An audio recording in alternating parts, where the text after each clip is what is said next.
এ ধরাতে বন্ধু বান্ধব দেখো অভাব নাই,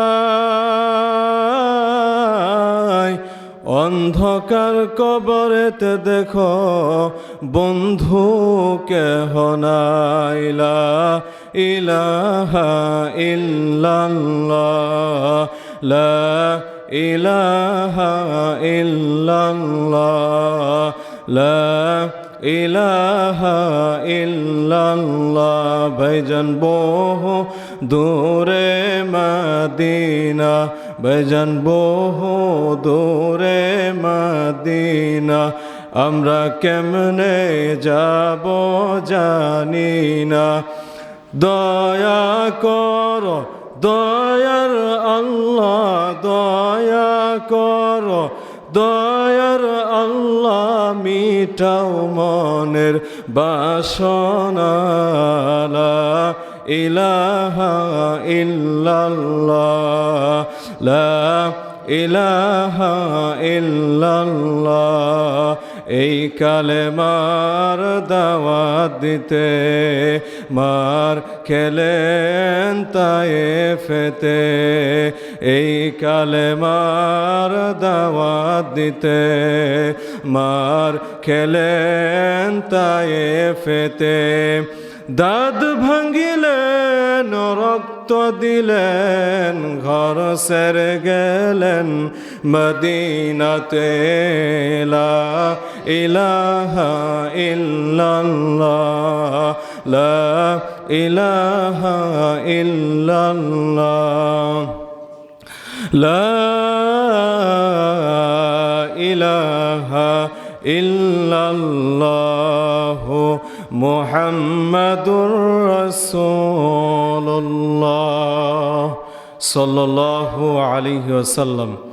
আলহামদুলিল্লাহ, মহান আল্লাহ রাব্বুল ইজ্জত ওয়াল জালালের দরবারে কালিমাতুশ শুকুর আদায় করছি যে মহান রব্বুল আলামিন আমাদেরকে দুনিয়ার মধ্যে সবচাইতে উত্তম জায়গা রব্বুল আলামিনের ঘর মসজিদে আসার জন্যে যে মহান মনিব আমাদেরকে কবুল করেছেন, সেই জন্য সেই মহান মনিবের আলিশান দরবারে একবার উচ্চ কণ্ঠে কালিমাতুশ শুকুর আদায় করছি, বলি আলহামদুলিল্লাহ।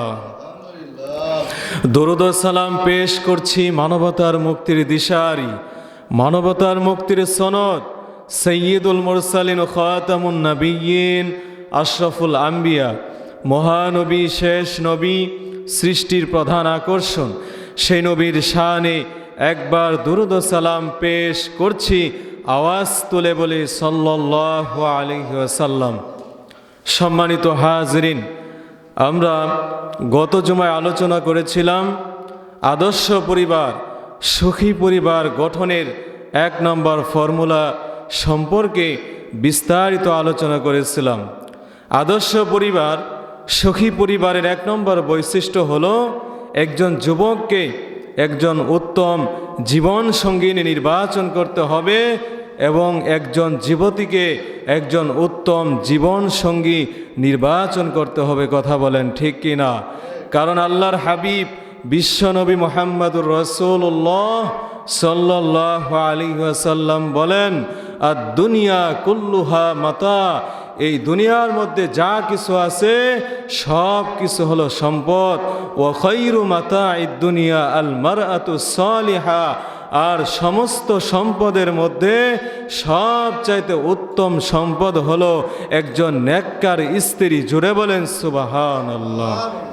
এজন্য আদর্শ পরিবার গঠন করার জন্যে 1 নম্বর ফর্মুলা হচ্ছে একজন নেককার জীবন সঙ্গী এবং জীবন সঙ্গিনী নির্বাচন করতে হবে। আমার ভাইরা, সুখী পরিবারের 2 নম্বর বৈশিষ্ট্য হিসাবে আমরা আলোচনা করব আদর্শ পরিবারের 2 নম্বর বৈশিষ্ট্য হলো ইসলামী সংস্কৃতির চর্চা এই পরিবারের মধ্যে থাকতে হবে। আমার ভাইয়েরা, আজকে বিবাহের যে সর্বপ্রথম যে পয়েন্ট, এখানেই বেধর্মীদের কালচার দিয়ে বিবাহকে শুরু করা হয়। কথা বলেন ঠিক কিনা? মুসলিমদের বিবাহের মধ্যে গানের আওয়াজ ছাড়া মুসলিমদের বিবাহ সম্পাদন হয় না।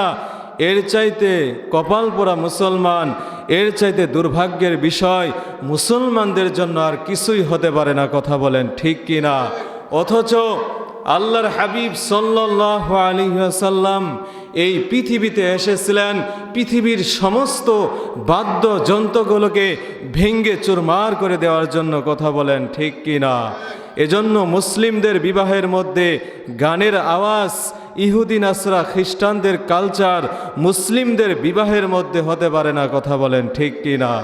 আমার ভাইয়েরা, এই গান বাজনা মানুষকে জিনার দিকে নিয়ে যায়, মানুষকে পাপাচারের দিকে নিয়ে যায়। মানুষ যখন গান শুনে, এই গানের মাধ্যমে তার অন্তরের মধ্যে যৌন উত্তেজনা তৈরি হয়। কথা বলেন ঠিক কি না?